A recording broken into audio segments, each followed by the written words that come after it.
Salut à tous, j'espère que vous allez bien. Michael Simon Golden Boy. Je vous fais cette petite vidéo parce que j'ai quelque chose à vous expliquer. Notamment le fait il y en a certains qui aimeraient me voir combattre Doumbé, Baki et Zebo comme j'ai demandé il y a quelques jours. Et d'autres qui disent, de toute façon, ces mecs-là, ils n'ont rien à gagner contre toi. À part à la limite Zebo et Baki. Mais en gros, il y en a qui disent que Doumbé n'a rien à gagner avec moi. Mais c'est là que vous vous trompez. Est-ce que vous pensez vraiment, je ne parle pas de niveau ou autre, parce que ça, chacun en juge. Mais est-ce que vous pensez que Doumbé contre Zebo, c'était un combat bankable? Bah non. Doumbé, il a pris quasiment 200 000 euros, alors que Baki a pris 10 000 euros. Il faut que vous compreniez que quel que soit l'adversaire de Doumbé, Doumbé aura un gros cachet, parce qu'en fait, les gens ne veulent pas voir Doumbé contre telle personne forcément. Ils veulent voir Doumbé en action. Donc dans tous les cas, et le fait qu'il parle, il y en a qui veulent le voir gagner, il y en a qui veulent le voir perdre. Mais dans tous les cas, les gens vont se déplacer pour voir Doumbé. Donc quel que soit son adversaire, que ce soit Baki ou Jordan Zebo ou Pettis ou qui vous voulez, il y aura toujours de l'intérêt pour ce combattant, donc il vendra toujours. Et c'est pour ça qu'il aura toujours un gros cachet. Maintenant, je suis désolé, mais quand tu vois on va arrondir à 200 000, quand tu vois que Doumbé il a pris 200 000 et que Zebo il a pris 10 000, il faut que vous réfléchissiez que Zebo il a pris que 5% de la prime totale de Doumbé. Pay-per-view et tout ce que vous voulez inclus. En fait, Zebo il s'est pris un KO, il se fait lyncher sur les réseaux sociaux des mois après. Pourquoi?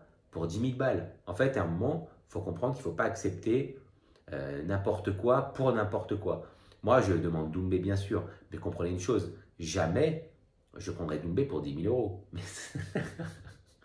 Mais jamais de la vie, en fait. Et je préfère dans ce cas que ce combat n'arrive jamais. Il y a des combattants comme Bakio, c'est pareil, je ne les prendrai pas pour 10 000 euros, il faut les prendre pour plus. Parce que déjà, de un, moi j'ai parlé, donc si je perds, bah, autant vous dire que je vais prendre cher.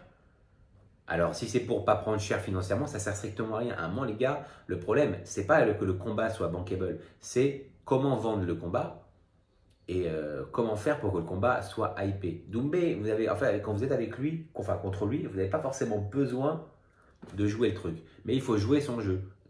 Zebo, il n'a pas joué son jeu. En gros, c'était lui ou un autre, c'était pareil. C'est pour ça qu'ils lui ont donné 10 000 euros. En gros, ils lui ont laissé des cacahuètes. Mais un combat bankable, c'est les combattants qui le font. Malgré tout, Doumbé Baki, c'est un combat bankable. Pourquoi? Parce que les deux ont parlé sur les réseaux sociaux, que les deux sont appréciés chacun à sa communauté dans le MMA français. Mais on ne va pas se mentir, c'est largement Doumbé qui va gagner. Baki, il y va pour prendre son gros chèque qu'il n'a pas négocié, parce que j'entends des gens qui disent que c'est Baki qui a négocié. Baki, il est sous l'égide du Management Factory. Dès l'instant où tu es sous le management d'une équipe de management, tu n'as pas le droit de négocier. Le combattant ne peut pas parler directement avec une organisation, quelle qu'elle soit.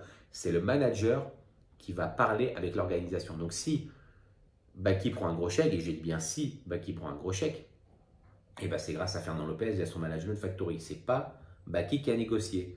C'est pour ça que vous avez un manager, c'est parce que c'est lui qui vous trouve des combats et c'est lui qui négocie vos primes. Et encore une fois, si Baki prend un gros chèque, Management Factory prend 10 à 20% de sa prime, rien que le Management Factory. Et en plus, il y a le club qui prend aussi une partie de la prime. Donc au final, il va se faire un peu dépoiler. Enfin, vous comprenez ce que je veux dire. Il ne va pas toucher l'intégralité de sa prime. Quand vous allez entendre le montant de sa prime, vous allez entendre le montant de départ. Après, il faut dispatcher tel coach, le Management Factory, tac, tac, tac. Et au final, bah ouais, le combattant, il prend un billet, mais il ne prend pas un si gros billet que ça. En général, ça se joue à... Le combattant, il perd aux alentours de 30-35% de sa prime qu'on lui offre lorsqu'il signe le contrat. Parce que le contrat ne prend pas en compte le management. Le contrat, l'organisation, elle s'en fout. Elle te donne tant et puis toi, tu te démerdes avec les gens à qui tu dois de l'argent. Mais voilà, un combat bankable, en gros, c'est un gros nom. Quel que soit son adversaire, après on va dire oui, t'as pris des peintres, t'as pas pris des peintres. Mais dans tous les cas, que les mecs prennent un peintre ou pas, les gens vont se déplacer pour le voir. Et c'est ça qui intéresse. C'est ça qui est intéressant. Moi, je ne cherche pas Doumbé pour la gloire ou autre. Je cherche Doumbé parce que j'ai envie de le combattre. C'est pas juste je veux qu'on parle de moi parce qu'au final, j'ai pas besoin de ça. Tu vois. Mais moi, je veux le combattre et je veux être le premier qui le bat. C'est tout. Parce que je sais très bien que Baki ne le battra pas. Maintenant, il va aller sur des trucs stratosphériques et il va aller prendre des combattants beaucoup plus hauts. Donc je sais très bien que j'aurai jamais ce combat, malheureusement. Mais bon, si j'arrive à battre Zebo et si j'arrive à battre Baki, je serai légitime pour prendre Doumbé. C'est tout ce que je dis. Là, je combatte en 70. Je pense que je vais commencer à combattre en 77 parce que j'ai plus envie de faire une perte de poids énorme à cause du catch. Parce que là, je suis à 90 kg. Si je combats en 77, déjà, c'est pas trop mal. Je perds quand même 13 kg. Voilà, donc du coup, je deviens dans la catégorie de Doumbé. Avant, j'y étais pas. Maintenant, j'y suis parce que j'ai pris vraiment beaucoup de muscles et de masse. Donc pourquoi pas prendre ce combat. Maintenant, je vous le dis franchement, c'est pas parce que Doumbé va m'affronter moi ou va affronter un Zebo ou n'importe qui que le combat sera pas bankable. Dans tous les cas, il va prendre son chèque. Il va prendre le même chèque.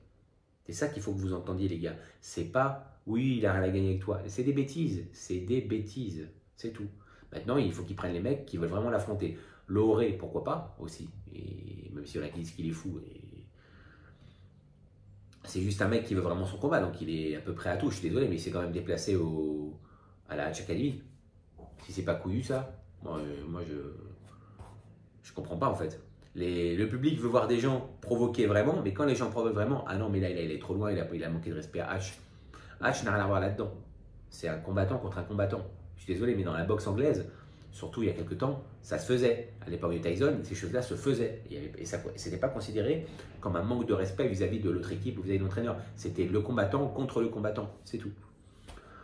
Donc voilà, pour toutes ces raisons, je suis certain que si je suis affronté Doumbé, le combat serait de ouf bankable. Parce qu'en plus, et ça vous ne pouvez pas me l'enlever, il y a plein de gens qui aimeraient que je me fasse péter la gueule. Donc les gens viendraient voir le combat. Les gens achèteraient le pay-per-view, les gens voudraient voir le combat. Parce que quand je combats, j'ai ma communauté qui veut me soutenir et qui me soutient et qui veut me voir aller vers le haut, mais j'ai toute la communauté de haters qui veut me voir faire péter la gueule. Et bizarrement, la communauté de haters est celle qui supporte Doumbé et celle qui supporte Baki. Donc les gars, je suis votre homme, c'est tout. Les gars, on partage cette vidéo, on s'abonne, n'hésitez pas à commenter, n'hésitez pas à dire ce que vous pensez du fait qu'un combat soit bankable ou pas. Et je vous retrouve très bientôt pour les prochaines vidéos. Ciao les amis.